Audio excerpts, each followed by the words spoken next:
We made this. Welcome to the Starlight Ballroom. Hey!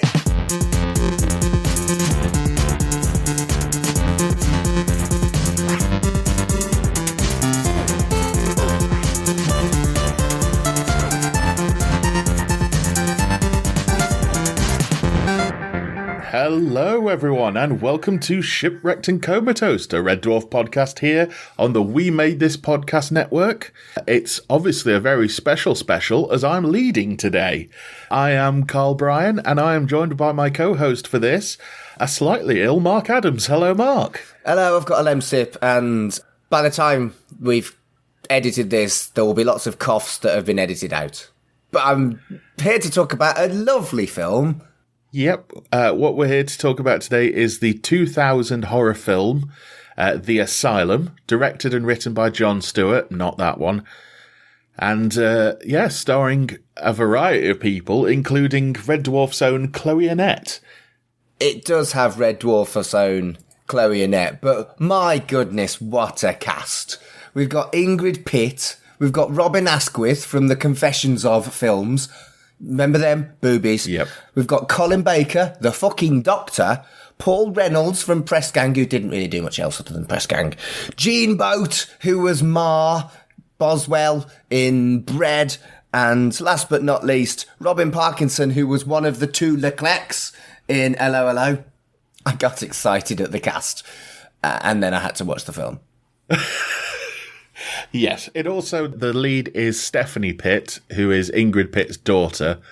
She did bugger all after that, though. She did. She didn't do a great deal. A lot of people you'll find on this film didn't do a whole heck of a lot, especially crew, like writers and directors. This is the first time directing for Jon Stewart. He's primarily a cinematographer. And he didn't do a lot after this. Although the thing that made me feel old, and we talked about this, it made us feel slightly old, is Patrick Mower, who is one of those actors who's been in pretty much everything, is probably known best now for being in Emmerdale as a character called Rodney Blackstock.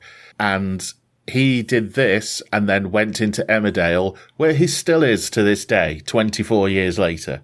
That's a long time. And for me, the year 2000, it's like, that feels like my adult life, so it doesn't feel like that long ago. 24 years is a long time. It's half a Ken Barlow. Wow. So yes, we are talking about The Asylum today. It was not cinematically released, and by the way that it's shot, it has a lot of fades in and out, which makes me think it was made for television. I'm not sure what channel. It has a very sort of early Sky, before it was Sky sort of feel to it, but this is in the year 2000. It could be ITV or Channel 4. Yeah. What, you know those ITV dramas they used to do? Yes. It is very heavily influenced by the 70s sort of hammer horror, tales of the unexpected kind of films. It's quite low budget, which you can see in the quality of the actual shooting itself, but it is quite interesting. I'll admit that when I first sat down to watch it, I messaged Mark after about 10 minutes saying, I'm only 10 minutes in and I wish that there was a playback speed button on this because I found the beginning to be quite slow. It's okay. As horror films go, I have seen much worse, both in production quality and in entertainment value. But I have seen things with this amount of budget or significantly less that have entertained me significantly more. It was fun, it was there, and I didn't hate it. I think it's well worth a look if people haven't watched it yet. And if you haven't, the place to watch it at the moment is Plex. Fair warning, lots of ads. I didn't have a problem with that myself, but that's because I may have had a certain blocker switched on my browser. But, that could have been it, or I just could have got lucky. Oh, is that what it is, Carl? That's what it is. Using an ad blocker it involves skill, which I don't have. It's a bit cheeky, admittedly, but it did make the experience a lot better for me. And I still got some adverts, just not every 15 minutes like you did. Horrendous. Still, Plex is a good service. We have found some more Chloe Annett work on there because of looking on that, which we'll be doing eventually. And we've also found some Chris Barry and Danny John Jules, I think, and Robert Llewellyn work as well. So it's pretty good for finding these things. Yeah, it's a means to an end. It's kind of acknowledged that, yeah, get it watched on there rather than watch it illegally would be the better option. Yeah, I mean, at the moment, it's no different from, as time of recording, Prime have just introduced adverts. Motherfuckers. Yeah, even though they had Freevee, which is basically Prime with adverts, so it's quite odd. And they have Neighbours. But moving on, The Asylum, it was just before the British horror resurgence that sort of started in 2001 with films like 28 Days Later. I suppose it was, yeah. Yeah, it was just that little bit too early. It might have got a bit more press if it had come out after that point, because people had their eyes on British horror, like Dog Soldiers was early 2000s. So it looks like it, timing-wise, it may have got slated, but timing-wise, it probably would have got a few more eyes on it if it came out about a year or so later. The tagline of the movie is awful, as we agreed on. Its corridors are as twisted as the minds contained within. Yeah, that's crap. Do you know what a good tagline is? Go on. Chucky gets lucky. It is. It's short. It's punchy. It rhymes. I might be biased. Just a bit. That is a good tagline. Yeah, there's some cracking taglines in horror, and this isn't one of them.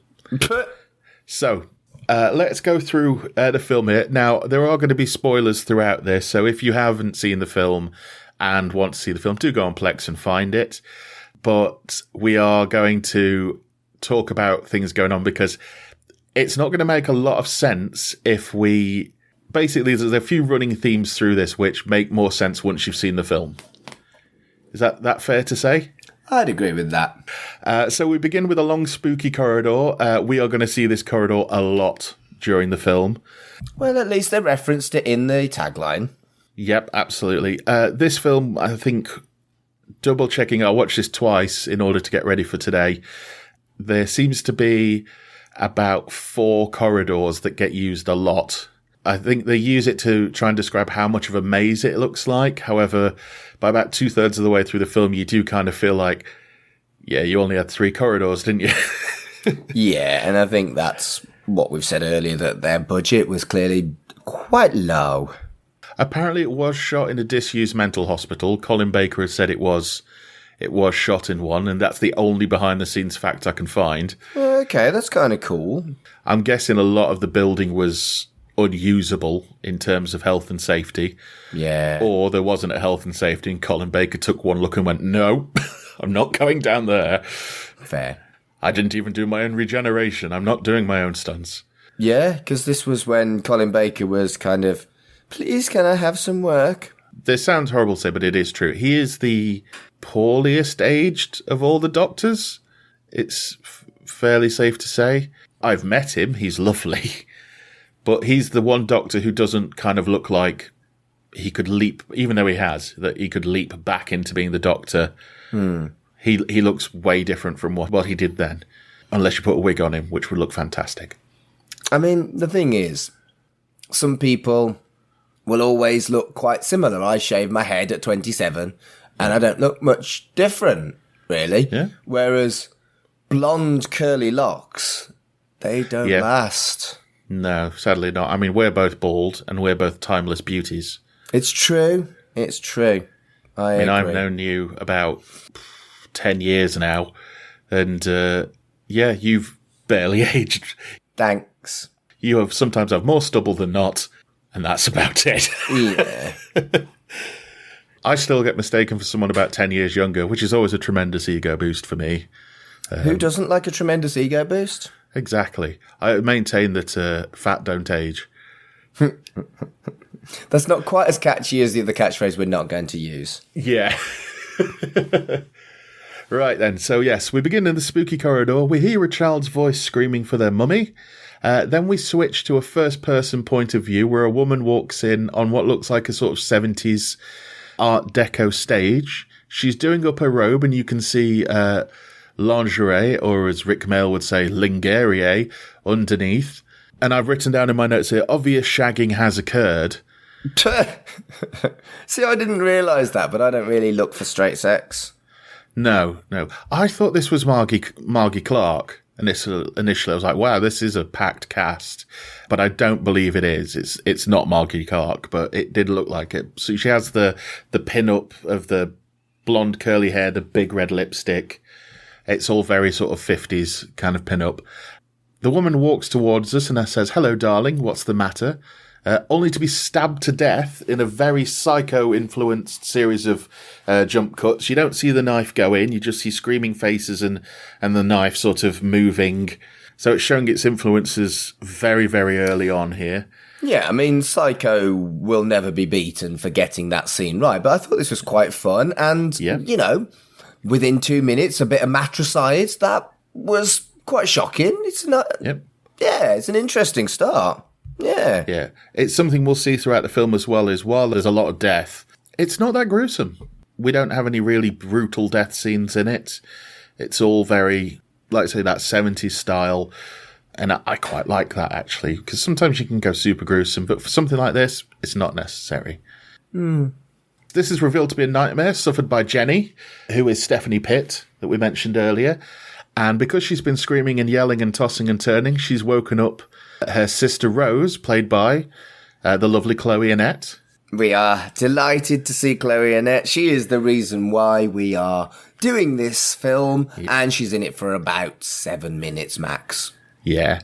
She also wakes up in the middle of the night with perfect hair and what appears to be perfect makeup. True. But it's great because she is a stunningly beautiful woman. So oddly, though, that the two of them share a room like teenage girls. Yeah, that's not really explained because they're clearly not teenagers. No, Chloe Annett herself is 29 at this point, and I believe Stephanie Pitt is older.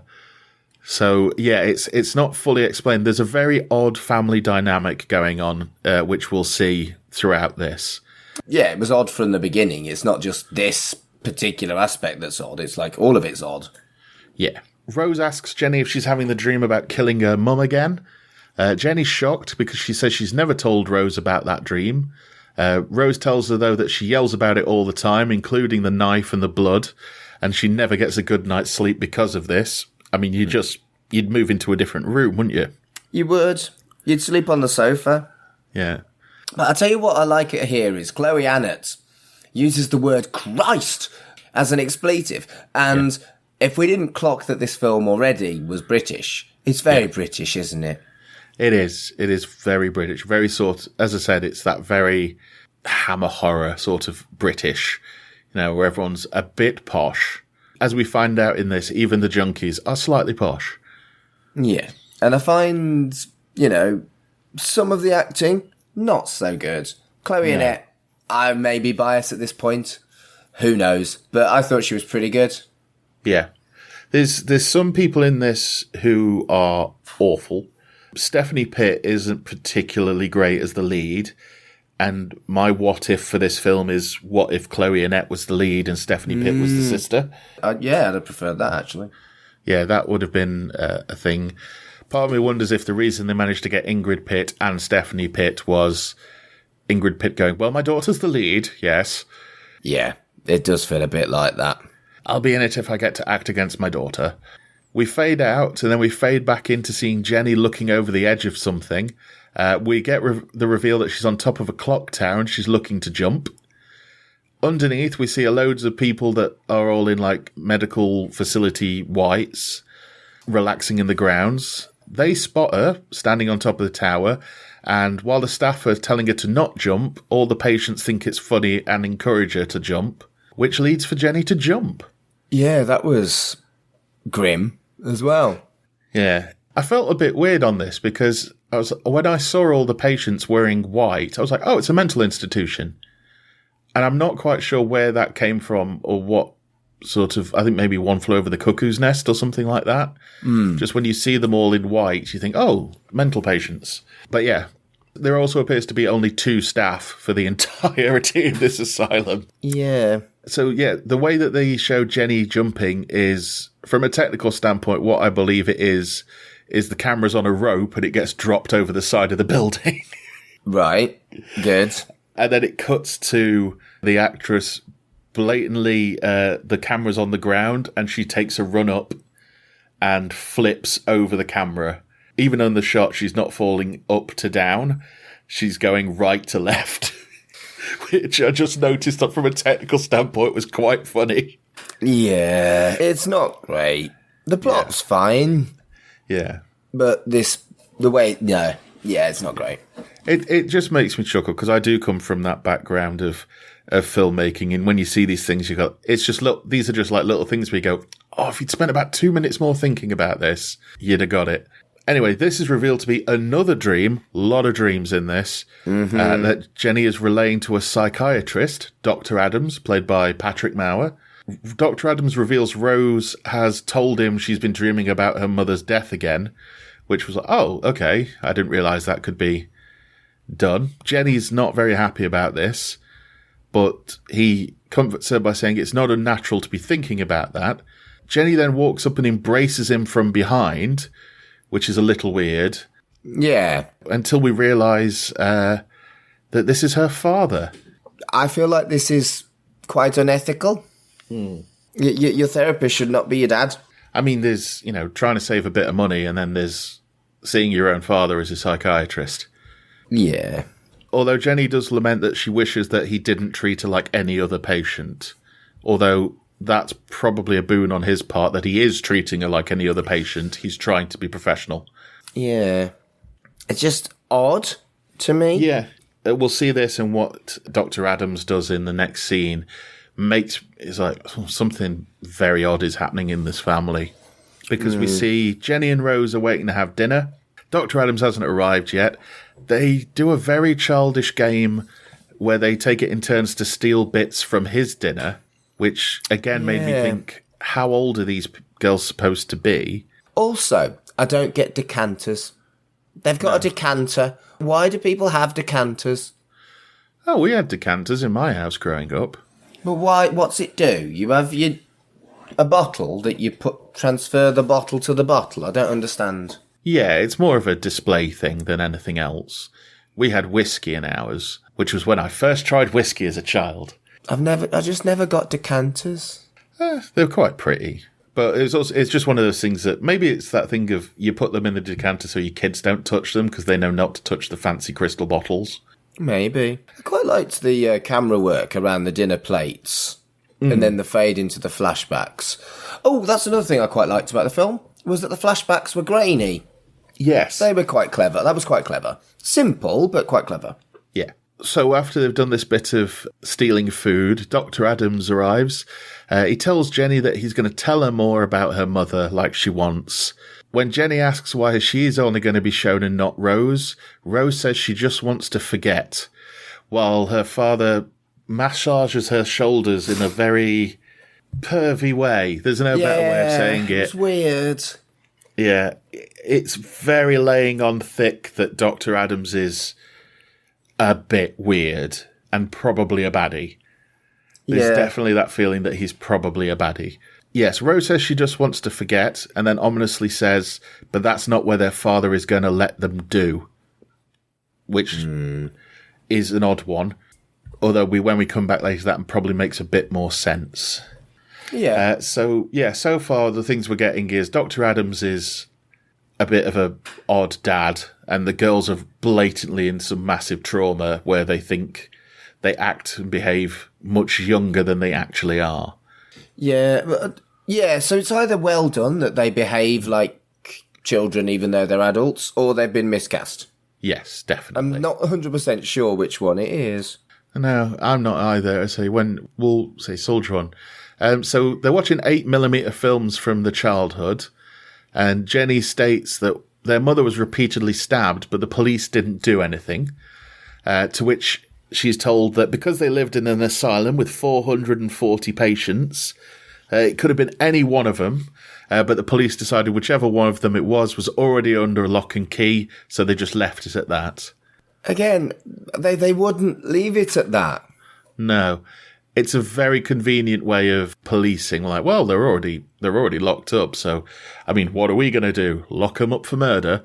While Jenny asks her dad if she thinks a patient did it, Dr. Adams very dramatically says there was one other option, but he doesn't want to look into it any further. Now, are you at the stage I am at this point, which is it's Chloe Annett? No. You're not? No, I'd assumed it was Ingrid Pitt's daughter. Right, okay. I really had it as like, maybe I've watched too much horror in my life, but I was like, oh, it's Chloe Annett. But then we leave the family for now as we see a fortune teller, and a very stereotypical one, with the headpiece, the big earrings and everything like that. She is Isabella, played by legendary actress Ingrid Pitt. She's doing a family, including, I've written here, Mark's favourite cameo in the whole film, the mum from Bread. And that's the thing. All these actors that I mentioned at the start, massively just cameos, isn't it? Yeah. Up to and including the Doctor. Everybody in it is blatantly, apart from sort of like your main 2 or 3, or are just one scene. Like you said about how you get these actors in for their name value and then... It doesn't add anything to the film. Yeah. Yeah. Could have been anyone playing that character. Yeah. There's a very famous example, which is the film How to Stop Being a Loser.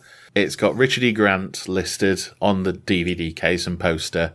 He's on, there's a picture of him on there. I think he's like second on the bill, but he kills himself in the trailer. Wow. So it's an interesting way of doing it. I think it's got a bit more subtle as years have gone by, but some of these ones are... It's like there was a film filmed in Derby, where I live, which had one scene with Jean-Claude Van Damme. Jean-Claude Van Damme went to Derby? Yes, he did. And he filmed a scene in Derby in a nightclub, which everyone was a bit confused about, and then they realised his daughter was playing one of the leads. A bit like Ingrid Pitt here. Exactly.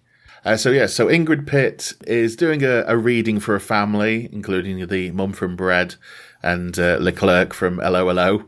She gets caught out lifting the table with her foot to make the table rock because a spirit's in touch. But she manages to cold read the name Nora, which her husband recognises, but the wife's livid because it's the ex-wife. I feel like as depictions of mediums go, I like it, but I wouldn't know. They storm out and Isabella sits at a table and takes a hip from her hip flask. And suddenly she starts seeing a pattern of lights in her crystal ball. She's elated at this, as this makes her believe that she does have some form of power. All I was thinking was, that's some good booze in that hip flask. Because she's immediately seeing things.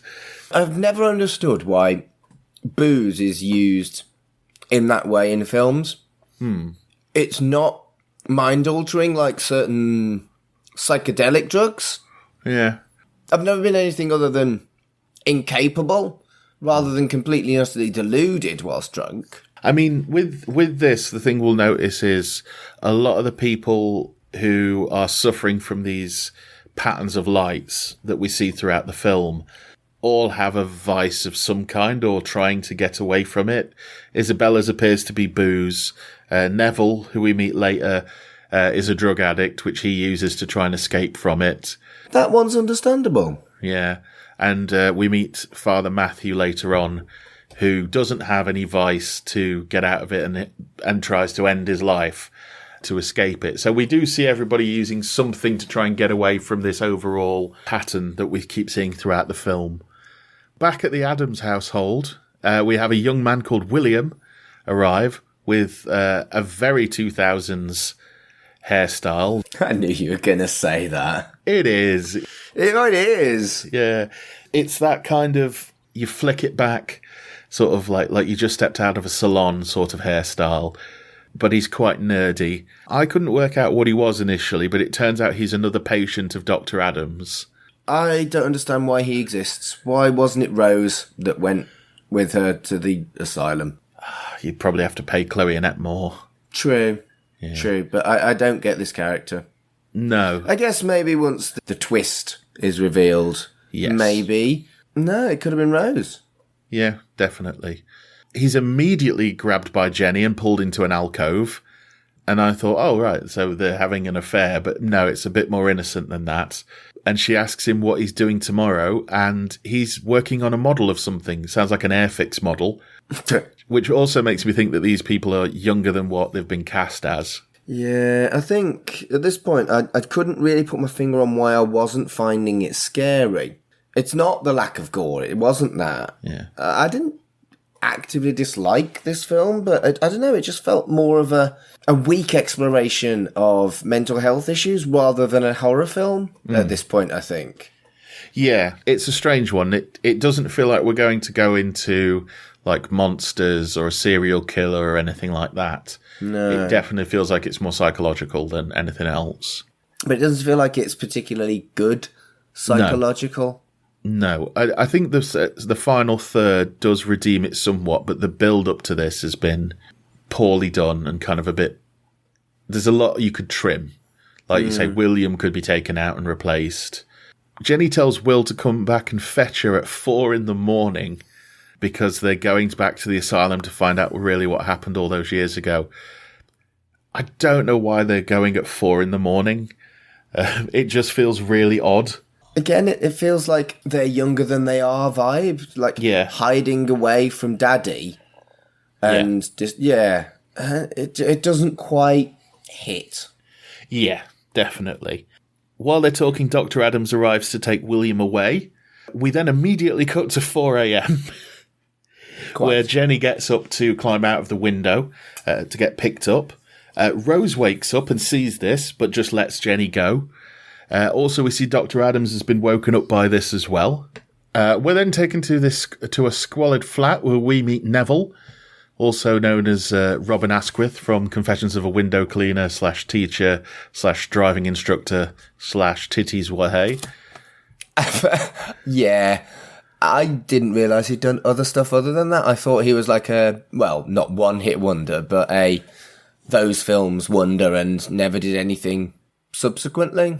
He turns up in a lot of like low-budget stuff. He's, you get the feeling he does a lot of cons and a lot of like signings and he does a lot of low-budget sort of horror and drama and stuff like that. Have you ever watched any of those films? I've seen one. I think it's The Driving Instructor. That's the one I've seen. I remember a scene where a door closes on a lady's frock and the car drives off and it pulls a frock off. Yeah. And I'm like, but ladies wear knickers and bras. And this lady wasn't wearing knickers and bras. She was literally wearing a dress and shoes. And when the dress got caught in the car door, she was just wearing shoes. And it's like, good. Yeah. This is what the 70s was. It was a different time. It's weird because it was like Benny Hill but with shagging. Yeah. Benny Hill but with actual tits rather than suggested tits. And no sped up footage. No. Right, so yes, we meet Robin Asquith, also known as Neville. He also has his partner with him. They're lying about on the floor, and they've just run out of drugs, which is a bugger when it happens. I have no comparative for this, I'm afraid. It's like when you run out of tea. Oh, what? That's terrible. You have to go to the shop to get more tea.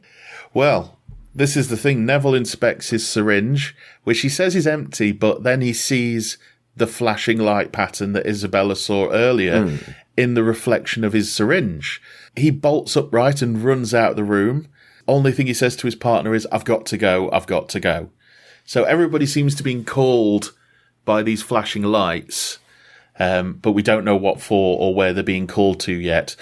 Slight spoiler, it's the asylum. So far, Mark, when you've been watching this, did this make much sense to you? Because it made more sense to me the second time through. Yeah.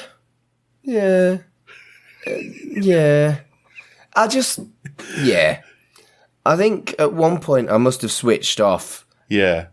This film clearly did need much concentration, so I didn't give it much. Yeah. But again, we've been really critical. I didn't hate it. I have to emphasise that again. It was just kind of okay.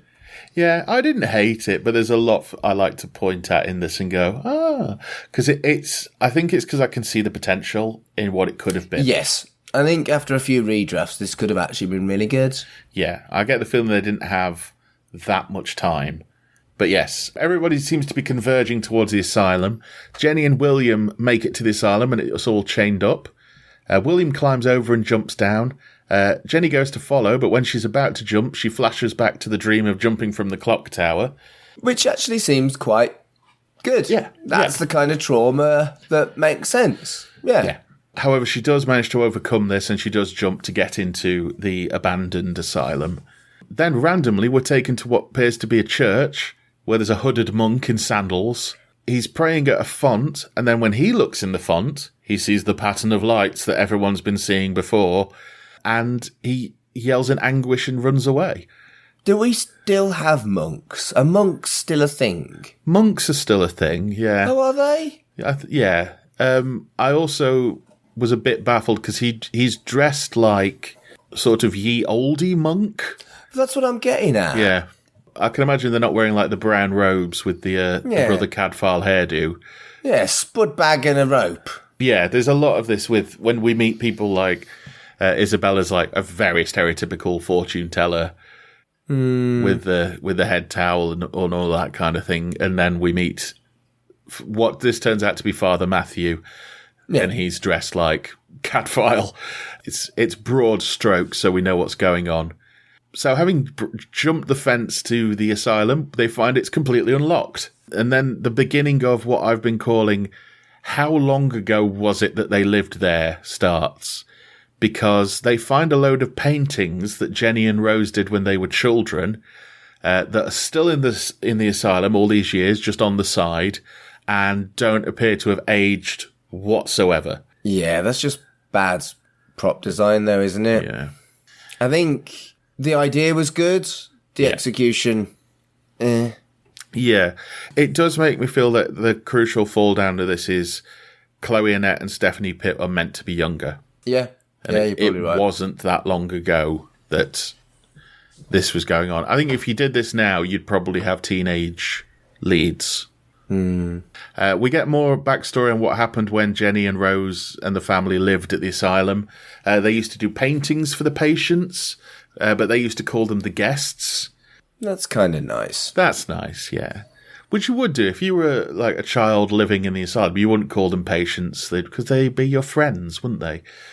I would have expected that not many asylums, particularly, let's say it was 10 years ago and this is set in the year 2000. In 1990, you wouldn't have kids living in an asylum, surely. No. Well, sort of live on, especially as like live on site staff. And you certainly wouldn't have access to the patients if you... No, you'd assume not.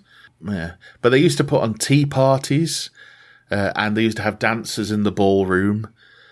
Although on closer inspection, she realises all the paintings represent the dreams we've seen so far. There's one of her mother being stabbed. There's one of somebody jumping from the clock tower. So this is something that's been going on for a very, very long time. And again, if you lived in an asylum and you were a child, drawing pictures of your mum getting stabbed, surely somebody would go, oh, that's a bit of an issue. Yeah. That's a bit of a red flag. And they wouldn't still be there. Well, maybe it's like the thing with earlier was like, well, at least you're in the right place. They hear a cough and head off to investigate. I've put a note here. During the whole scene of them walking around and investigating the asylum, William finds a telephone switchboard and starts pretending to be a World War I fighter pilot, which is a bit odd. Again, I think you're right. The more I think about it, I thought it was supposed to be like depicting that they were a bit mad. Yeah. But I think it's miscasting and they're supposed to be young. Yeah. This, I thought, did tie in a little bit nicely with earlier on when Jenny asks him what he's doing. He says he's making a Airfix model, which I'm guessing is like a aeroplane. The weirder bit is when he comes across the bars on the windows and he immediately starts hanging off them doing an impression of a monkey. I get the feeling that was the actor going, can I do this? You know, can I ad-lib? And he's going, sure. And then he does an impression of a monkey. Why do they keep it in? If that was the case, though. Maybe it's the only good take they got. While examining the dark corridors, Jenny happens across the spooky corridor from the beginning of the film. She tries to walk down it, but starts to flash back and flees in terror. Okay, that's okay. That's kind of well done. She leaves William behind and loses him immediately in the Maze-like asylum. This happens a lot in the film. Somebody runs out of the room and immediately they're lost to the corridors. Like, when there's actually no physical way that they could be out of sight before the second person gets to them. She runs into a different corridor and heads up some stairs. And then we get the first half jump scare of the film where we meet Arthur, who just appears at the top of the stairs, blatantly standing there with a torch under his chin to look more spooky. Yeah. I assumed that was just because the character's a bit of a nasty piece of work, deliberately trying to be scary, but also, why? Well, I suppose we're probably about 15, 20 minutes in at this point, and there's not really been anything particularly horror-y in it. Yeah, so probably having that in. Although it's revealed immediately as William catches up to find Jenny laughing and joking because Arthur's the janitor who's been here on his own the whole time since the asylum closed down, cleaning the place. And if you look at the asylum, he's done a crap job. Yeah, he has. And also, if it's an abandoned building, why are they paying for a janitor? That was, again, yeah. You either abandon a building or you don't. Yeah. You don't pay a guy to security guard a place that doesn't need security guarding.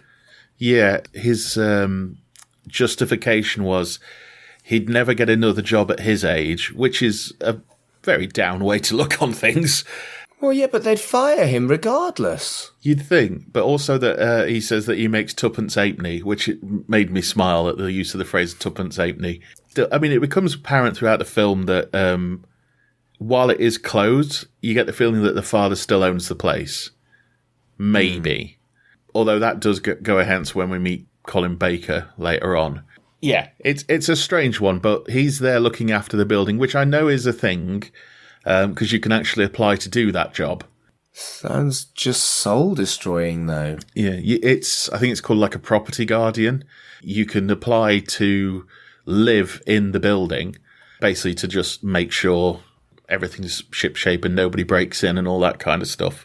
They tend to do it in like groups, so it's not just like one person versus, pesky kids, which is something that Arthur says a lot during this. He's very much an old man shakes fist at cloud. You bloody kids.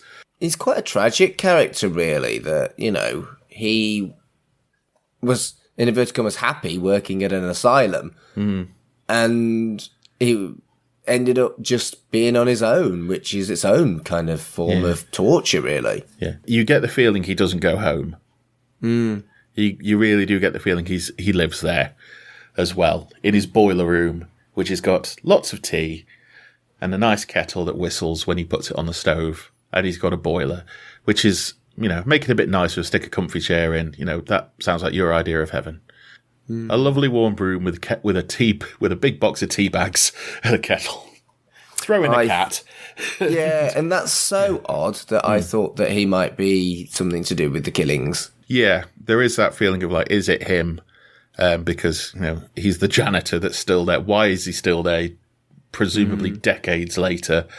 Has he been drawn there on that day and he just happens to be the one who got there first? That kind of thing. And, before he starts killing, he stokes up the boiler and makes a cup of tea. Fair. You've got to have morals in this. Yeah, you've got to have tea. Exactly. So Jenny shows Arthur the painting she did of her mother being stabbed. Arthur's confused because he found her mother and was with her the entire time until she was taken away. So there's no possible way Jenny should have seen it, which is confusing. But this all ties into an overarching theme of shared memories, which comes in a lot during this. Arthur thought that Dr. Adams seemed to be hiding something and that he gave up trying to find the killer a bit too easily, which is tying into this whole thing of now, is it Dr. Adams? Is Dr. Adams behind it all? Yeah. It goes back to this being more of a murder mystery than a horror film. In fact, I would call this a murder mystery, actually. Yeah. That's certainly not what I went in expecting. Yeah, maybe this is why it didn't do as well as it would, is people going to it thinking it's a horror. No, that's not horror. And if we'd gone, this is a murder mystery with horror elements, maybe it would have done better. So Arthur reveals this before he grumpily storms off to lock the front doors and to stoke the boiler, moaning about bloody kids the whole time. So yeah, he locks them in and then he leaves. It's very Scooby-Doo, isn't it? Yes, it is. He even looks like, I mean, to see him, he's got the grey hair with a salt and pepper moustache, and he's in the janitor's one piece. He is very Scooby-Doo. And maybe that's why I suspected him, because it's very Scooby-Doo, and it's always this guy that is the baddie in Scooby-Doo. Yeah, it's old man Arthur, who's the janitor of the abandoned asylum. And then they pull a mask off or whatever. Yeah. Williams is consoling Jenny, and they decide that they're going to go away and come back again a later time. However, Arthur has locked them in, presumably only about 2 minutes ago. Yeah, and that seems a little extreme. And that does seem a little bit extreme. Why did he lock them in? It's an abandoned building. Yeah, I suppose routine, maybe. But why did he lock it while knowing that somebody's there? And it wasn't just like, yeah, he did the big massive key of, like, you can't get out this way. William goes to find Arthur. Meanwhile, Arthur's making a cup of tea and shoveling coal into the boiler. As his kettle begins to whistle, he turns round to find a torch shined in his eyes and is stabbed. And we have our first new victim of the film. Sadly, Arthur has to go. So yeah, I was wrong about it being Arthur, wasn't I? I mean, this seems to be a thing throughout the film, is just when you think, oh, it's them, they get killed. And I kind of like that, actually. Yeah. That's kind of nicely done. I noticed on the second watch through, there's a lot of things that happen, or little things that happen that make you realise, oh, they're not the killer. And I'll go through those when we come through. Right, William arrives a few moments after Arthur getting killed. He can't find Arthur. He walks towards where Arthur might be, however, he burns himself on the boiler and gives up and turns away. And then takes the kettle off the boil and steals his biscuits. Bit comedy of errors, that. But you never steal a dead man's biscuits. He didn't know he was dead, though. You still never steal a man's biscuits, Mark. True. He then runs back upstairs, casually jumps on a bed and starts eating the biscuits. Completely unfazed. Jenny's musing that maybe she did kill her mother. And because they can't get out and they can't find Arthur, they decide to bed down for the night. And then a plotline starts which never gets resolved, which is Jenny asks William why he needs to see a psychiatrist. Yeah. Why, if they weren't going to resolve it, why did they bother with it? Yeah, maybe to sort of build up the wanting to care about them as a couple. But they very, like, there's barely any affection. You get a little bit from William that he likes her more than she likes him. Maybe it's to build it up for, spoiler, William gets killed in this film. Oh, no. Yeah. William says he can't bring himself to tell her right now, but he will when he knows her better. So hopefully, long-term relationship going to happen here between William and Steffi, and everything's going to be just fine. Yeah, good luck. Jenny falls asleep and has a nightmare when she is in Asylum scrubs, and a group of patients come in, and I've put here and just have a good old feel of her. Yeah, that was... yeah. I mean, it was true. Yeah, it's probably something that is realistic, unpleasantly. But yeah, it came out of nowhere, and you're never quite sure what's true and what's not in this. Yeah. But Jenny screams for help, only to be answered by her mother, who seems to be alongside her, having a very similar thing going on. However, mother tells her to just enjoy it. Which is fucking horrendous. Yeah. The mum is not coming out of this looking well. I'm not saying she deserved to get killed, but... No, but she's... This all builds to... when I watched this through the second time, I did put a theory together of what I think happened, including the mum. Okay. I'll go through that then and we'll see if that makes sense to you. Very little of this made sense to me. William gets woken up by her screaming, as Rose did earlier. But when he tries to help, she screams for him to get away, throwing the bed towards him. Again, not particularly poorly done. When you wake up from a very particularly vivid dream, you know, I know people who have, it's been so vivid that they've shouted at their partner for something that they haven't fucking done. Yeah. You know? I like the shot as well of she leaps off the bed, the mattress goes flying, and then the shot is done so the chicken wire sort of bed frame is in front of her like a cage. That was quite nice. William leaves because he doesn't really know what to do, but he just wants to make sure he's away from her because she asked. Now, William's actually, for all his biscuit stealing faults, a devoted character. You know, he's quite nice, but in the way that he's gonna die, you know.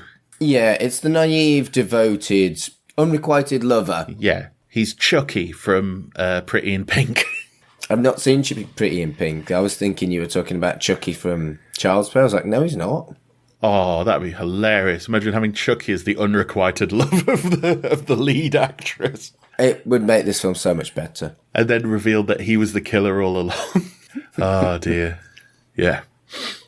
Sorry, should have done this with just Chloe Annett as the lead and everyone else is puppets. I'd watch the fuck out of that. Yeah. What was the one I saw? I saw a thing recently, I think it was on Twitter. Bryan Johnson had said he was wanting to make a third Knives Out.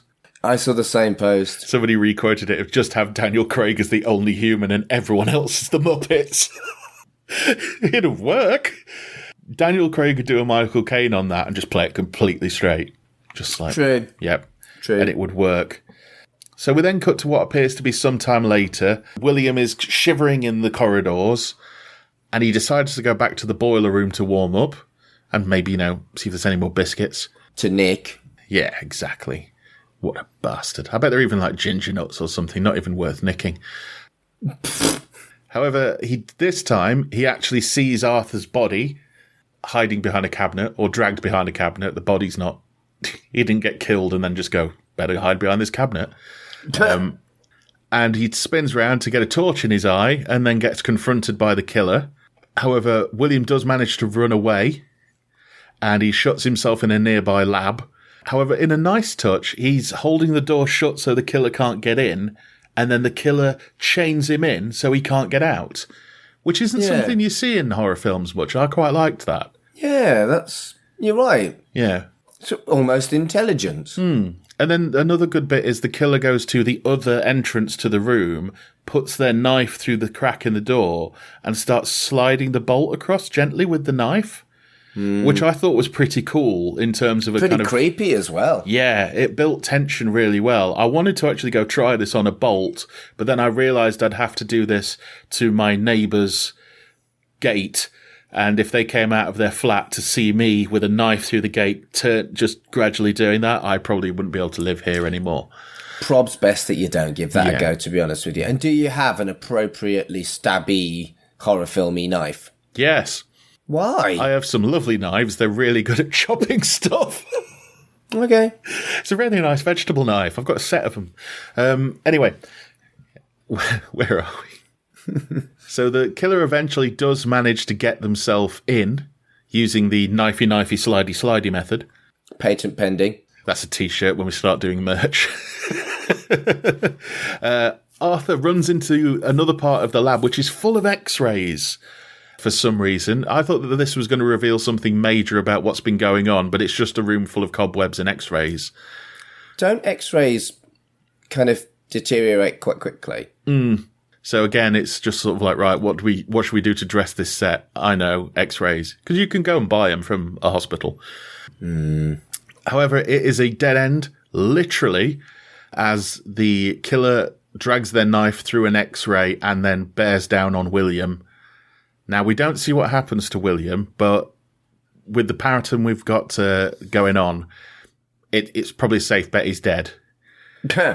As this happens, Jenny reawakens. Sensing something is wrong, she runs off shouting for William and that she's sorry, which now I realise makes a bit more sense in that Jenny is one of these people who is sharing a load of memories with other people. So she may have visioned William getting killed and thought she'd done it. Oh, okay. That wasn't made explicit at all. No. I think when you get to the end, there is a kind of, oh, and then you kind of, it's a bit Usual Suspects-y in that you kind of go back and go, well, that bit's where she's having a shared memory. Oh, that makes more sense because it's a shared memory. Maybe I shouldn't have had a Red Bull and then watched this the second time round. Now we're coming back to a scene which I think is probably one of your favourite scenes. It is one of my favourite scenes. It's then now the next day. It goes from day to night really quickly in this film. Yeah.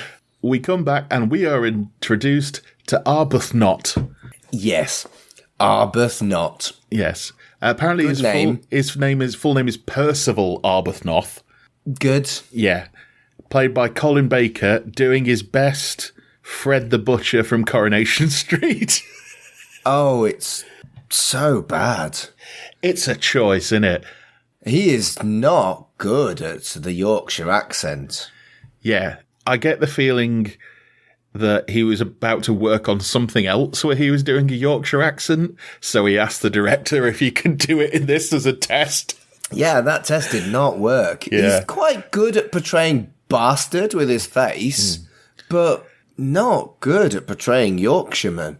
Yeah, it's strange. He has an assistant, Snape, who is a very sort of short, weaselly, kind of train spottery looking type, played by Paul Reynolds from Press Gang. Yes. And Let Him Have It, the Derek Bentley film. Yeah, that's the one about the last person who got hanged, isn't it? It is. It's him and Christopher Eccleston. It's really good. Grim. Yeah, it's grim, but the performances are great. Paul Reynolds has shown up in quite a bit of stuff, and he normally plays like smug middle management kind of wanker. But he has shown up in a couple of things where he's not played that, and he is good. He's still working to this day. He was I'm sure he was in a sitcom recently on like Channel 4. Again, playing a sort of smug middle management wanker. But yeah, he's never quite made it, but he's also made enough money that it doesn't matter, I'm guessing. He's one of those actors. Yeah, I get the feeling he's one of those guys who he's always got something to do and he's comfortable. But a lot of people will remember him from Press Gang as the sort of Thatcherite marketing manager.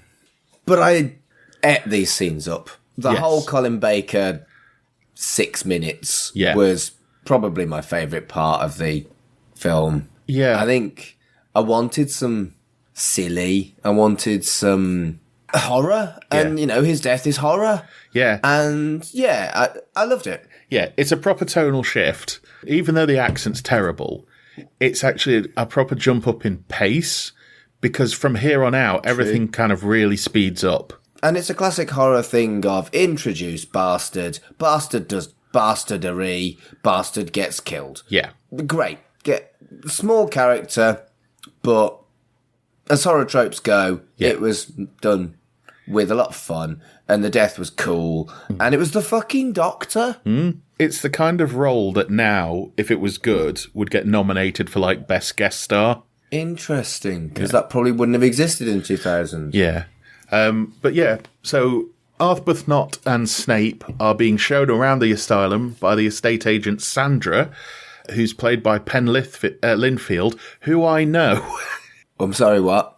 I do know her. I haven't seen her in a good few years, but she was based out of Nottingham for a while. She's still acting. I think her son acts as well now, and she's an absolutely lovely person. And when I popped up in this, I was like, I know you. And then I looked at the thing, I was like, bloody hell. Because I think she was based out of London initially, and then she moved to Notts. But she's really, really lovely, and she is a good actress. So it was really nice to see her in this. It was kind of like, oh, cool. And she plays off Colin Baker really well. I think so. Yeah. Paul Reynolds, not a lot to do in this film, it has to be said. No. I don't think he reaches the 20-word mark. But, I mean, there's not a lot for basically anyone that isn't Ingrid Pitt's daughter, to be honest with you. So Arbuthnot is looking to buy the asylum, and in a very flirty way between him and Sandra, he basically offers to bribe her to let him know what the maximum bid is going to be on the asylum so he can match it. because it's going to be like a mystery auction thing. So he's trying to get insider information so he could buy it. He wants to give her 5%. She wants 25%, which Arbuthnot does give her. Then there's a very strange scene. They're in an empty room when they're talking about this, and there's nobody there. And then they walk off to discuss the bribe in another room, which turns out to be a bathroom, and Sandra is counting money while Arbuthnot is peeing. Yeah. It's a power move. I don't know if we're meant to believe something's just happened beforehand, but I don't think so, because Snape is still trying to get up a flight of stairs that he was about 10 minutes ago. Yeah. Yeah. What's his cardio problem, do you think? Because it's not that big a staircase, as we see in a moment, but he really is struggling getting around the asylum and has to stop. You're asking me questions I don't have answers for, Carl. It's weird. I was focusing on Colin Baker's moustache at this point. True. He also delivers a great line like, "There's nothing like a good vestibule." And your accent was better than Colin Baker's. It was. Which is quite funny because he hands Snape a tape recorder, like a dictaphone, and literally he just starts like hip-hop hype manning him behind with sort of saying the things. "Nothing like a good vestibule," click, vestibule. So yeah, it's quite fun. Although he mocks Snape for not being able to get up the stairs, and Snape mentions to his dictaphone, "Must shop Arbuthnot to the police anonymously." So there's I'd like to think there's a whole other film somewhere about Arbuthnot and Snape and all the dodgy dealings that go on. I'm calling 6-part spin-off series. Yep. Disney Plus series, yep. However, as Snape is talking about this, he looks up to see somebody standing over him, and then we cut to the scene of Arbuthnot and Sandra where she's counting money and he's peeing, and we hear a scream. And this I thought was probably the most horror-y bit. Arbuthnot starts coming down the stairs, delivering the perfect line of "Snape, prepare to meet your maker," and then slips and falls down the stairs because they're covered in blood. Yeah. And the reveal of Colin Baker putting his hand up onto his head like, "Oh, I've banged my head," and then he realises he's got blood all over his hands. I do wonder whether they cast the Doctor to be able to have the Doctor involved in something with blood. Yes. Because for me, that did feel like quite a shocking image in a weird way. Mm. Yeah, he seems to be the one who's gone out and done the least doctory things, if you know what I mean. Like Peter Davison, I believe it was after Doctor Who, did All Creatures Great and Small, which was a very similar, like, benevolent Doctor character. It was before. Was it before? But he's always played like quite like he did like The Last Detective, very nice kind of characters. He did Ain't Misbehaving, where he played an adulterous husband. True, but he was a heartwarming adulterous husband. True. Sylvester McCoy just went bonkers and did all sorts. Played a wizard. He also played like a butler on Sky One's early morning Saturday morning thing. He did Evil Murderer, though. Did he? He did, like, Real Life Murderer, that thing that opened Channel 5. Oh, I don't remember that. Yeah, it was called Beyond Fear, and he played Michael Sands. He seems to have gone the more... I mean, it shows because he's done a lot of American films in the last few years. I mean, he did obviously The Hobbit. He's in The Munsters, Rob Zombie's The Munsters. Which I haven't seen, but I'd like to. Yes. I've heard it's not too bad, but if you don't like Rob Zombie's stuff, you're going to hate it, I think is the thing. Because he's proper done like a 50s homage sort of thing to it, but there's a lot of blue screen apparently. And of course, he was in Thunderbirds Are Go. Good. Yep. But I think what's kind of sad is that because they cast the Doctor, because he was quite a fundamentally unlikable but kind of campy role and there was blood, I feel like these are the most memorable scenes of the entire film. Yeah. And you get the feeling Colin Baker knows that as well. You know, the accent's big, you know, the flirtatious nature. They're the main characters that aren't... It's almost like they're in a separate film from everybody else. Yeah. Because while they're walking, it makes me wonder if it was shot afterwards, but that wouldn't tie in with the ending. But it's weird because they're walking around and it's like during the day, there's jokes, there's flirting, there's money, there's this, that, and the other, while presumably at the same time, Jenny and William are running around in the catacombs downstairs with the murderer. Yeah. It almost feels like it should have been a flashback rather than concurrent. Yeah, it's shot differently as well, which I think is interesting. But, yeah, so he's just fallen down, landed in a massive pool of blood. Snape's body's gone, but there's enough blood there to go, well, he's not survived that. He's certainly not having a good day if he has. No. Before Colin Baker, I'm going to call him Colin Baker because it's easier than saying Arbuthnot. Before Colin Baker can work out what's going on, it starts raining £20 notes. Part of me was like, is this a dream sequence? Or is this, what's going on? And then he starts greedily grabbing the £20 notes out of the blood and starts trying to get his way back upstairs while grabbing the money on the way, only to find, although you only see her hand, Sandra's been killed as well. Yeah, it's a little bit of a capitalism is bad, greed is bad kind of thing, isn't it? Well, this is punctuated by Arbuthnot is terrified and wants to run away, but this isn't going to stop him from taking his money back out of Sandra's dead cold hand. Shocking. After he'd flirted with her as well. Yeah, he peed in front of her. But he does say, waste not, want not, love, and then, runs away. It's not too long, though, because he can't get out of the asylum because it's all been locked up. And soon enough, he is found by the killer, who taunts him with the keys initially, and then just stabs him. Yeah. Good stabbing. Yeah, he's the only one we see die because he has a final line, which is, Mother, I'm sorry. Which makes no sense. No. There's no context to why he's sorry to his mum. Yeah. In a kind of subjective way, I would have thought that his, in inverted commas, success by society standards, his mum would have probably been quite proud. Yeah. So we'll find out what that's all about in the 6-part spin-off series, Arbuthnot and Snape. I'd enjoy that. Corrupt landowners. Let's get it on. Yeah. Let's get it on. Chloe Annett needs to be in it, though. Oh, absolutely. Remember we started watching this film for Chloe Annett? She's not been in it much, has she? No, not even flashbacks. No. So, now Colin Baker's dead and out of the way. Now he's done his day's worth of filming. Jenny is still looking for William, but she hears a voice doing the, is there anybody there? To which Jenny starts answering, I think this was supposed to be comedy, but the acting kind of let it down. There was the line of, are you Cleopatra, Queen of the Nile? No, I'm Jenny. Which was probably the only funny bit in this. Apart from Colin Baker's accent. Yeah, well, there's the only non-Colin Baker funny bit. So we find Isabella, the medium from earlier, is holding a séance, surrounded by candles, and this is the excuse for Ingrid Pitt to act against her daughter for a scene. Mm-hmm. We find out Isabella used to be a patient at the asylum. I mean, you could almost put this to today's politics. However, when they wanted to sell the hospital, she was miraculously fine and released back into the general public. Yeah, that's actually quite relevant. Yeah.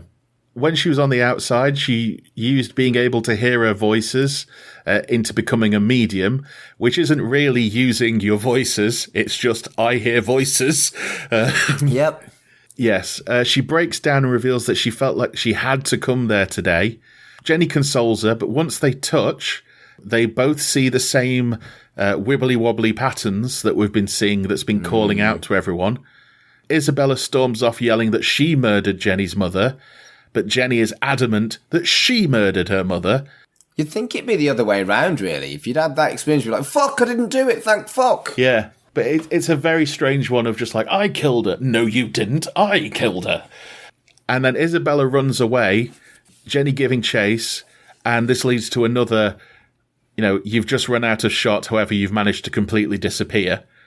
Jenny does look for it. She nearly happens across Arbuthnot's body, and she recoils in horror, but it's because there's a rat. So she doesn't go into the bit where the body is. Circumstances, etc., but I guess it works. Yeah. Also, we see that the killer is nearby, which means Jenny isn't the killer. It doesn't exonerate her from being her mum's killer. No. But it exonerates her from being the killer that's taken out the janitor and Arbuthnot. Yes, definitely. So, on checking the phone switchboard, which has a light clicking on it, Jenny believes she finds William in the chapel. She walks in and immediately sits in the confession booth, which is telling. Okay, so a couple of things on this. Yeah. That's a massive fucking church for one little asylum. Yeah. Like a massive church. Yeah. It's blatantly a separate location.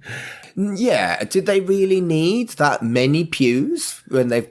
I really don't feel like it was that big a building. Yeah. I mean, it was 440 patients, but I get the feeling that they wouldn't all want to go to church on Sunday, unless they were forced to go to church on Sunday. In the year... in 1990? 2000. Well, yeah, but if we're saying it's 10 years after, that's why they've returned. Yeah. Yeah, actually, that's a weird one. And the other one, don't vicars get really fucking bored sat in that booth waiting until someone turns up, particularly if it's in an asylum where nobody's there? I got a Nintendo Switch. Just a Game Boy. If I was a vicar and I had to sit in a booth, I'd totally want a Nintendo Switch. Yeah. If we're going to the time, it's probably a Game Boy. So you say, "Bless me, Father, for I have sinned," and you say, "Dun dun dun dun dun dun dun dun dun dun dun dun dun." Yeah, Tetris is addictive. I love Tetris. We all do. It's bloody addictive. Sitting in the confession booth, she's very surprised to find that somebody else is in the confession booth. This is Father Matthew, who is the monk that we saw earlier. When Jenny just starts talking to him like, "This is fine," maybe she thinks she's dreaming, but she says she believes that she's killed her mother. Father Matthew says he's seen this himself. He said he saw him, her, and the others, which makes Jenny believe they have the same nightmares. However, Father Matthew reveals his face is heavily disfigured. It's a good makeup job, it has to be said. Yeah, and what I like about it is that rather than him being evil because he's ugly, they actually gently explore and acknowledge the cliche of the deformed face and the deformed mind. I think that's actually something that should be championed about this film, is that was really interesting and something that isn't done very often and is often treated quite simplistically in horror, whereas I feel like this sticks out in a film that has bad plot and bad writing. Yeah. That was actually really interesting that they explored that. Yes, definitely. And then he reveals he was the chaplain of the asylum. However, he eventually tried to kill himself and ended up becoming a patient.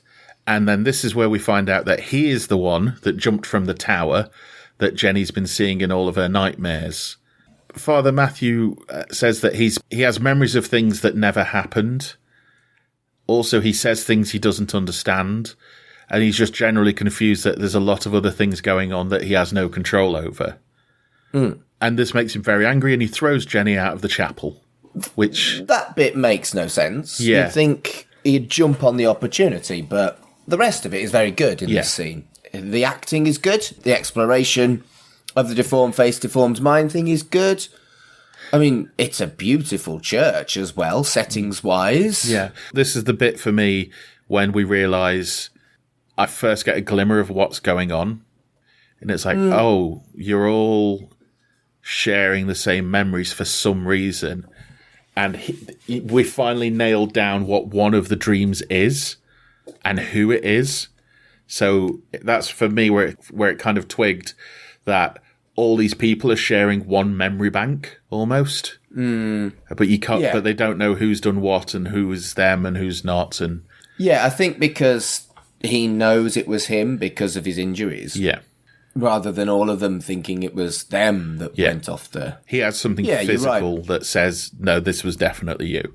Jenny is trying to find food, and we have this weird little bit which I think makes me believe is trying to show that she's not the killer in the asylum, is she tries to open a can of what looks like peaches with a screwdriver and balls it up instantly and stabs herself in the hand. Yeah. So she's crap at stabbing. Yeah, and again, this is where it falls apart. Why were they locked in? And why doesn't she just bob up the local shop? Yeah. There must be some door somewhere in this building that she can get out of. But obviously it's so labyrinthine, maze-like, that she can't find one. While she's doing this, she runs into Neville, who has made his way to the asylum. This is another bit that I saw in the one review I could find, that this scene gets mocked for the performance. But same as you said about the more delicate looking into this, it's revealed that Neville uses the drugs as an excuse, which is he uses them because people think he's crazy otherwise, but because he does drugs, people think, oh, he's just on drugs, which is an interesting way of looking at it, I thought. Yeah, and I think it's an interesting exploration, but I can see why it gets mocked because it is kind of simplistic too. Yeah, Robin Asquith is doing very much the scratch yourself kind of portrayal of a junkie. The sort of, if you're a WCW fan, Billy Kidman when he joined the Flock. Wow. Yeah. That's a deep cut. It is a deep cut. I don't feel like he does a terrible job. No. But I don't feel like he does a good job, and maybe you should stick to naked ladies and going, ooh. Yeah, so he's on the lookout for drugs because he needs something to take the visions away. He just finds a random jar of green liquid, which looks like the thing they keep the combs in at the barber shop. And when she says, what's that? He says, nitrous something, and tries to inject it. He asks her if she wants some, and she responds that she's terrified of needles, which causes a flashback of Dr. Adams flicking a needle and saying he's so sorry. So it looks like she's terrified of needles because she was experimented on. Yeah, and I think that's... Once you've got the idea of a hive mind, everyone's got the same memories, that's your natural assumption, isn't it, that they've all been experimented on? Yeah. It's almost a cliche, really. Yeah. Jenny stops Neville as she realises that they're all connected mentally, and then she grabs him and drags him down the spooky corridor, saying she never had the guts to do it before, but for some reason now that she's got Neville with her, she wants to do it. And they burst around the spooky corridor to find a very sterile white room with a dentist chair in it. Yeah. Why a dentist chair? It's probably the only thing they could find. She sits in the chair and immediately starts to remember everything. And this is where it all starts to fall together. And we get some interesting bits of plot, I think. She was being experimented on by her father, including being injected with drugs, which prompts Neville to think that he maybe started earlier than he did. Now, I don't know about you, but I took this as Neville never actually started doing drugs, but because they had the interconnected memories, he remembers Jenny being put on drugs, and that's what triggered him off. Interesting. I just didn't go that deep into the Neville character, I'll be honest with you, but that makes sense. Yeah, I think that he became an addict by proxy, almost. So Jenny forgot that she'd been experimented on with drugs. Neville, however, took that memory and became a junkie. That makes a lot of sense. Yeah. Jenny walks into another bit of the room and switches on a switch on a big humming block of switches. And the pattern of lights that we've seen all the way through the film get broadcast in the lab on the wall in front of Neville.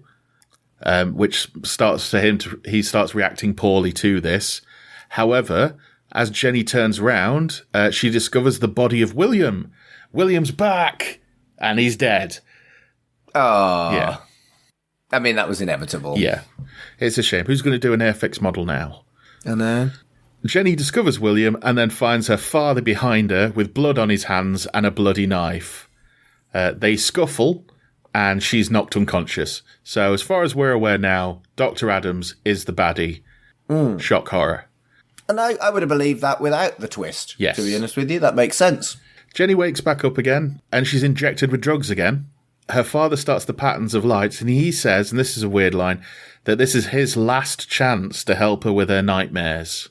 We flash back to her mother's death. However, this time, we see different intonations of that line, "Hello, darling, what's the matter?" from the mother.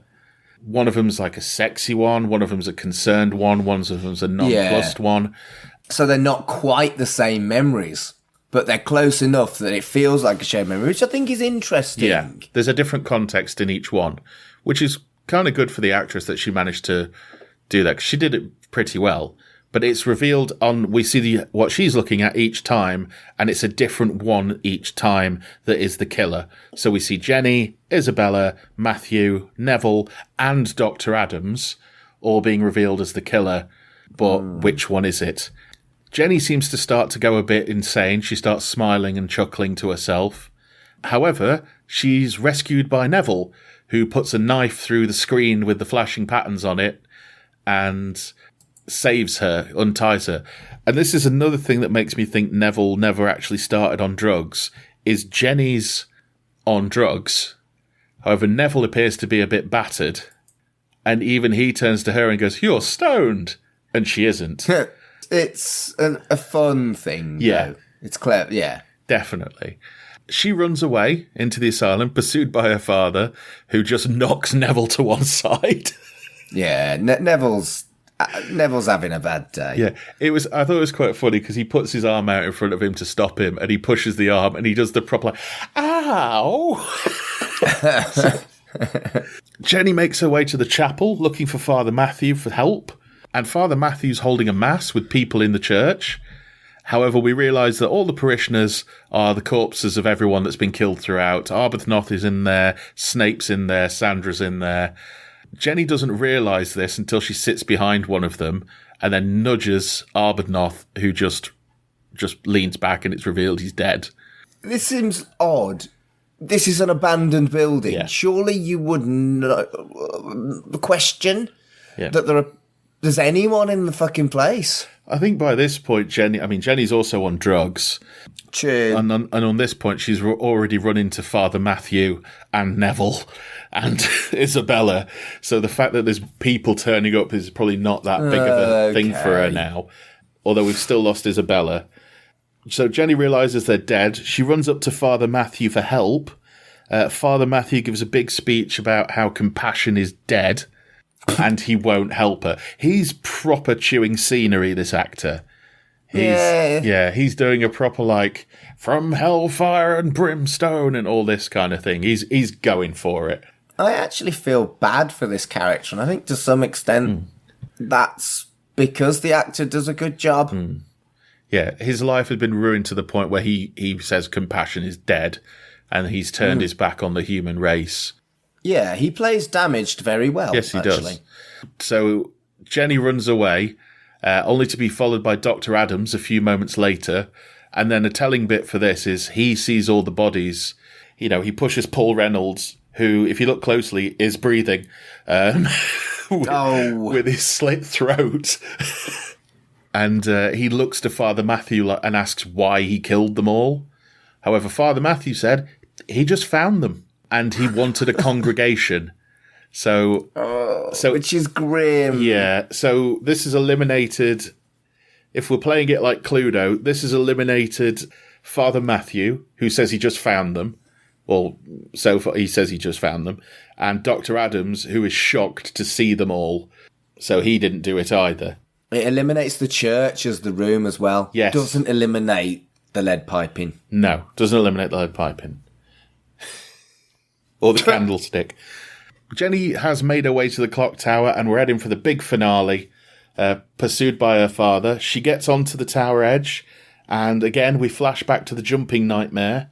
Jenny, however, can't bring herself to jump. However, she flashes back to what turns out to be Father Matthew's jumping nightmare. Yes. And it distracts her long enough that she actually slips and falls, but Dr. Adams saves her and pulls her back into safety. And then we are joined by Neville and Isabella and Father Matthew. So everybody is on this clock tower and they realise one of them must be the killer. And this is where Dr. Adams reveals the whole plot. Now, just before this bit happens, Mark, what were you thinking at this point? I thought it was the vicar. Yeah. I'll be honest, I know we came here for Chloe Annett, but she'd been in it so little that I'd forgotten. Yeah. And I'd assumed that it was just that opening scene. Yeah, definitely. So let's break this down. So what happened is, many years ago, Dr. Adams was trying to break through in terms of understanding mental health. And the best way he thought to do this was basically enforced telekinesis. Yeah, and torturing his own children. Yes. So we see him doing what was done in a much more comedic way, the I'm holding a card, what's on your card thing from Ghostbusters. And he's doing it with Isabella, who turns out was a doctor in the asylum, and Father Matthew, who is the chaplain. When this doesn't work out, we show it fails many, many times, he decides to try it with a patient, which turns out to be Neville. And then he also tried it with his own daughter, Jenny. So he's been trying to do this weird mind meld to try and understand mental health and psychosis more by this bizarre series of drugs and... It's grossly unethical. Yes, massively. So apart from Father Matthew jumping off the clock tower, they essentially all have this cloud of memories and experiences that none of them are truly sure which one of them did anything apart from jumping off the clock tower. So then they're trying to all work out who the killer is, and Dr. Adams reveals, dun dun dun, it might not be any of them. And when they ask why that's the case, he says there was one other one.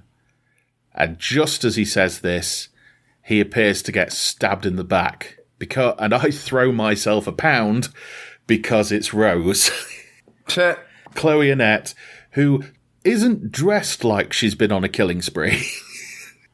No, there's no blood on her. Yeah, there's no blood on her. She's not like wearing gloves or a coat or anything like that. She's in a lovely blouse and trousers. Maybe she got changed. Yeah. But yes, Chloe Annett is, for all intents and purposes, the killer of everyone who's been in the asylum. Now, the thing I found weird is she stabs Dr. Adams in the back, and then she stabs him in the chest. But I don't think she's actually got a knife on her. Eh? I don't think they had a knife on the day. Because when you see it, you don't see the knife in the back. It just looks like she's hit him in the back. Oh, I didn't notice that, but it does say a lot about this film, if that's the case. And when she does the sort of stab in the chest, you can't see anything in her hand because it's covered by Patrick Mower's arm, and it's kind of awkward. So I don't actually think they had a knife on the day. Well spotted. But Chloe Annett doesn't get any lines, doesn't explain why she did what she did, apart from what we are assuming is... You know, she was experimented on as well. She's realised and she's just started killing people.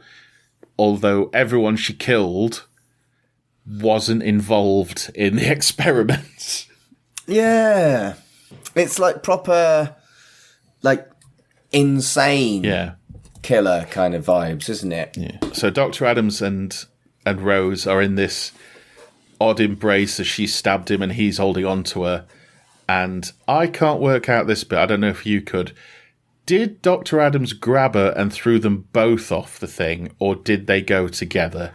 I got the impression that it was a thing that he grabbed her and she did that. Yeah. But maybe the fact that we aren't sure says a lot.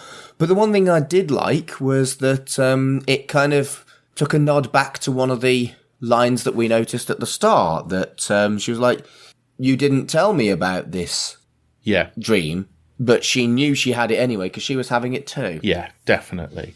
That was actually quite clever. That's a nice little callback that I didn't spot and perhaps I should have done. Well, this is what I was saying earlier on. There's a few other bits in it, like she says, oh, Father won't let me forget, and things like that. So it sounds like Rose has known the truth the whole time. She's the one who's managed to adjust to it a lot better than everybody else has. Well, obviously not. She goes on a killing spree, but she knows what's going on better. Yeah, she's hidden it better. Yeah. Rather than adjusted to it better. Yeah. So Dr. Adams and Dr. Adams and Rose fall off the clock tower, and then we see a shot of them both lying dead on the ground, many, many feet below.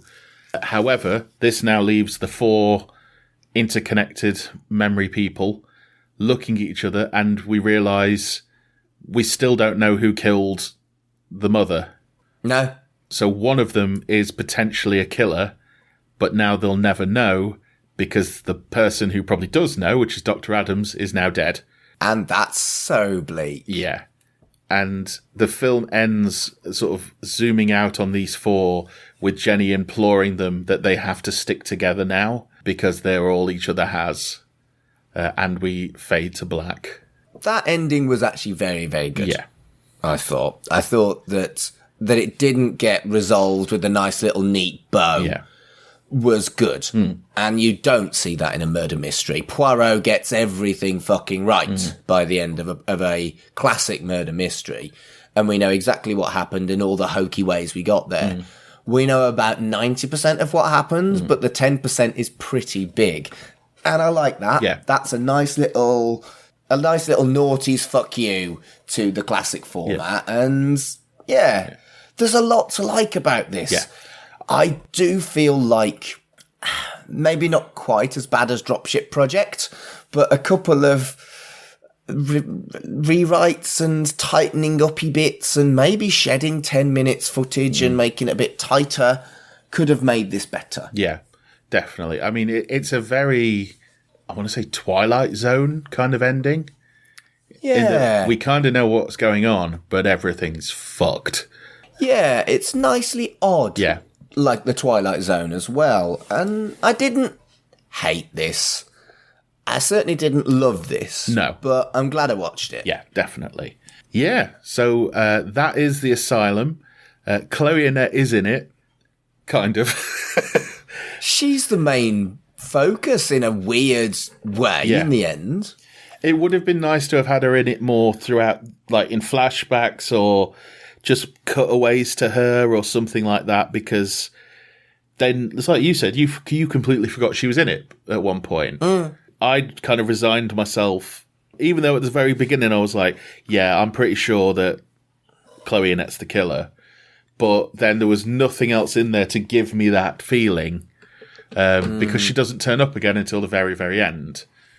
Which kind of telegraphed it even more for me then, that because they dropped the line of, there's a lot of, obviously this is an audio medium, but there's a lot of like staring off into the middle distance to punctuate a line, like there is turn one other, there's a lot of that acting going on in here, especially from Patrick Mower, and so that really punctuated that it's Chloe Annett.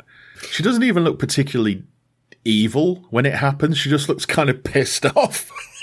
I mean, maybe that is it. Yeah. Maybe she is just pissed off. Yeah. The only other thing really that I wanted to mention was that, did it feel like the soundtrack felt dated for the era it was released to you? It felt like a very 70s, maybe early 80s soundtrack for a horror film that we got with this. Definitely, but I think that was part of the choice, that they wanted to make it look like those horror films of the 70s, like the ones Ingrid Pitt would have been in back in the day. I did burst out laughing that the first time you go into the chapel, they play a slightly distinctly different organ piece of the da-da-da, da-da-da-da, just enough to make it different. That's exactly where I thought, wow, this is 70s. Yeah, but they never did anything like that again in the rest of the film. So it's weird. It's a hodgepodge, and like you say, it's probably about 3 drafts away from being decent.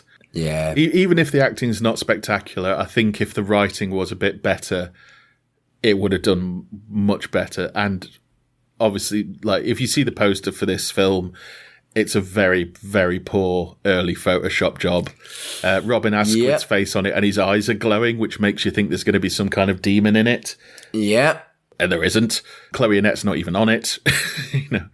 This wasn't the film I expected. No. There is a second poster, which I tried looking for. I found a very, very low res one of it, which is more like the Hammer horror, sort of that kind of thing. And I think if they'd used that instead, it would have made a bit more sense, but it hasn't. And it's got Chloe Annett on it as well. But yeah, it's... they just used this weird one. Basically, they used one that looks like a cheap DVD cover, which is what it is. Yeah. Right then, Mark. So that was The Asylum. Overall, what are your final thoughts on this? We watched it because of Chloe Annett. We didn't get much Chloe Annett. It was okay. That's about all I've got for you. How about you? I was actually pleasantly surprised. I did message you within the first sort of 10 minutes going like, this is awful, Mark. This is really bad. And then by the time it got to the sort of final third, I was actually quite enjoying it. And again, I think it's because I saw potential in it, which is what kind of elevates films for me sometimes. It's like, oh, this could have been good. Yeah, and I think we covered that with the needs a redraft and needs tightening. Yeah. I think you're absolutely right. I think there was potential in this, and films like that aren't unsalvageable. No. I think if you were looking for something to just pass an hour and a half one evening and you fancy a bit of a laugh and trying to work out what's going on, by all means do stick it on. It's not a complete waste of your time. No. I agree. All that's left, Mark, is to sum things up. So where can people find you on the internet? So if you go to Linktree, no, I'm taking the piss, I haven't got one of them. It's at Mark Adams HC on Twitter and Instagram. And I do a podcast about Chucky, at Chucky Vision on Twitter. Lovely. Well, yep, you can find me at Linktree / I am Mr. Carl, where it's got all things going on around there. I'm currently in the process of sort of touring around the Midlands with House of Pain Wrestling as their ring announcer, which is going quite well. And I've just appeared on Pick a Disc as part of the We Made This crossover party talking about Spit and Image. Well, yeah, but you've also appeared on this, and by the time this airs, it will be like months ago. Okay. Oh, I better make some stuff up that I did in the previous months. I've climbed Ben Nevis. I've met the love of my life, and I ate the biggest portion of sausage and mash you've ever seen, like proper Beano-sized portion of sausage and mash. Nice. Yeah. All right, then. So do follow us at Red Dwarf Pod on Twitter. So, yeah, do check out the other members of Shipwrecked and Comatose on their podcasts. Matt's on Pick a Disc. Colin's on Free with this month's issue and We Dig Music. Mark is on Chucky Vision. And, yeah, check out Kurt on a variety of podcasts, actually. He's just launched so many podcasts. Yeah. They used to joke about me and my many podcasts. Now it's Kurt. Yeah. He's got millions. He's on the Xcast. He's on... he's just launched a Lost one that I can't remember the title of right now. But, yeah, go and check them all out. And give us a like and subscribe and leave a review for us here at Shipwrecked and Comatose. And a good one. A good one. Not a bad one. Yeah. Put Hello Mark in there because Mark does read the reviews. Yeah. I try not to. And until next time, can't beat a good vestibule. That was even worse than Colin Baker. I thought that was better than Colin Baker.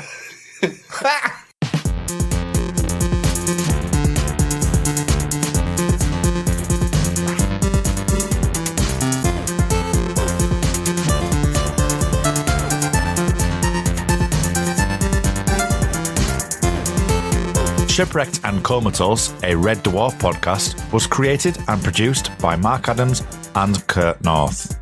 You can find us on Twitter at Red Dwarf Pod, and we are part of the We Made This podcast network. Hello, and this is Chucky Vision on the We Made This network, the podcast for all things Chucky.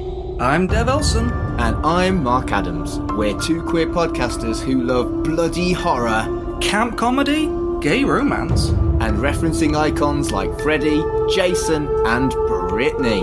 The Chucky films and new TV show deliver all of that, and there is still so much more to cover.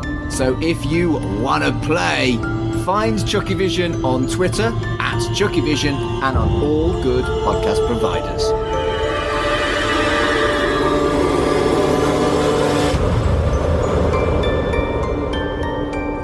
And yes, the title is a Chuckle Vision pun. Because why not?